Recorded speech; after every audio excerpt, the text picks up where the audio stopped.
Zai Yangsen arrives at a heavily guarded space facility, unaware that the person imprisoned inside is about to destroy everything the administrators believe.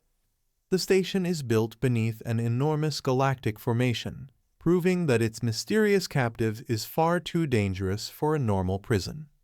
Yangsen and her guards land on the central platform, where an elderly administrator is waiting to question the reason for her unexpected visit. Recognizing Zai Yangsen immediately, the old man studies her carefully. Her presence here could expose the secret he has been protecting. Yangsen respectfully greets him while armed guards surround the meeting. Even before anyone explains the situation, the tension is obvious. The administrator's expression hardens. He clearly dislikes Yangsen asking questions about the formation and the person trapped inside it.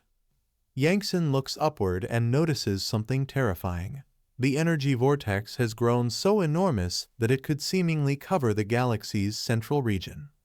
The old man mocks her conclusion and claims she is overestimating herself. He insists that he understands the formation better than anyone. Yangsen is not convinced. Standing beneath the swirling energy, she continues questioning why the prison requires such an extreme amount of power. The elder suddenly explodes with anger. His defensive reaction reveals that the situation inside the formation is far less stable than he claims. He attempts to intimidate Yangsen into dropping the matter, but his rage only confirms that the prisoner is connected to something extraordinary. Yangsen carefully explains that she is not challenging his authority. She simply wants to understand why the formation has changed so dramatically. Although she remains polite, Yangsen begins analyzing every detail. The elder's confidence appears to be nothing more than an act.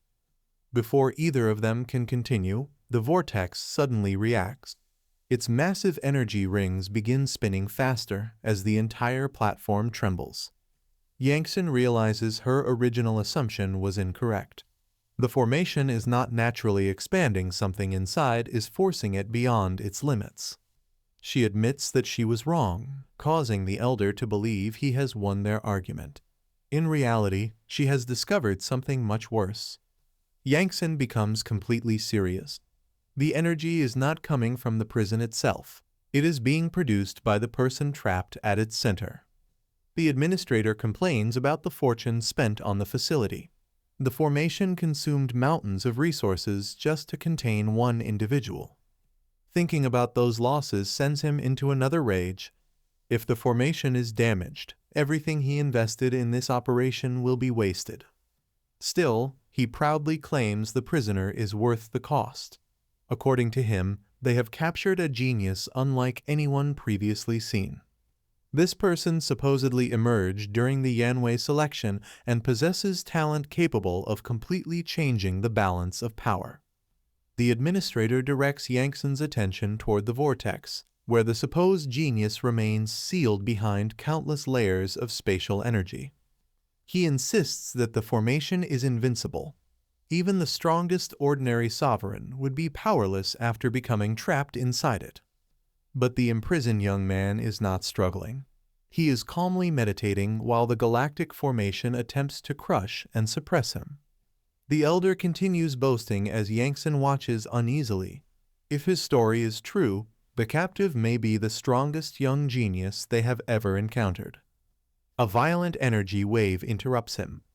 The formation begins failing, forcing the old man to shield his face from its increasingly unstable power. He immediately panics and complains that everything has been ruined. His supposedly perfect prison is being destroyed directly in front of him. Yangsen watches the administrator fall apart. The man who claimed complete control over the formation now has no idea how to stop it. The vortex releases another devastating surge. The elder screams as the pressure becomes powerful enough to shake the entire station. Yangsen senses an aura she has encountered before. However, the possibility seems so absurd that she initially refuses to believe it. Her eyes begin watering beneath the crushing pressure. She now understands that the prisoner might not be the person the administrator thinks he captured. The vortex twists violently as the figure inside begins moving. Every layer of the enormous formation is being pushed toward total collapse.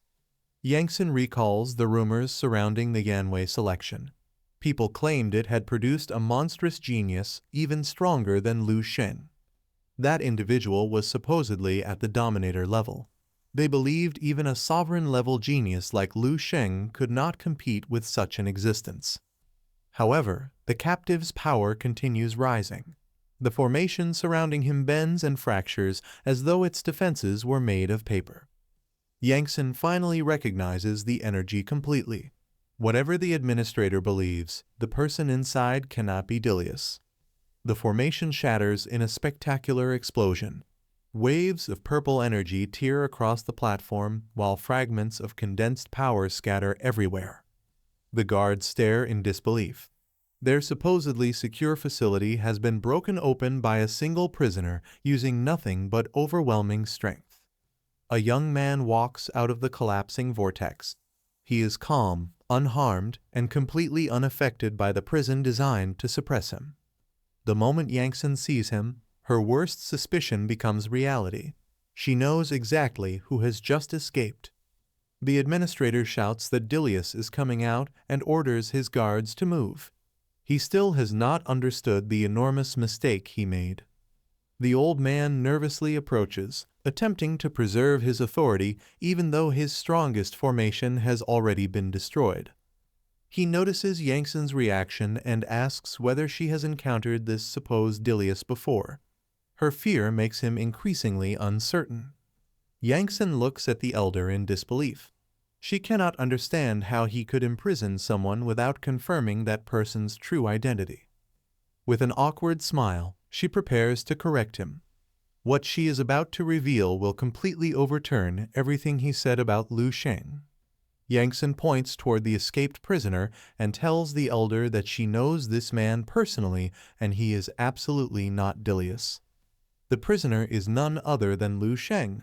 Surrounded by red lightning, he approaches with the cold expression of someone ready to demand answers. The administrator screams in horror.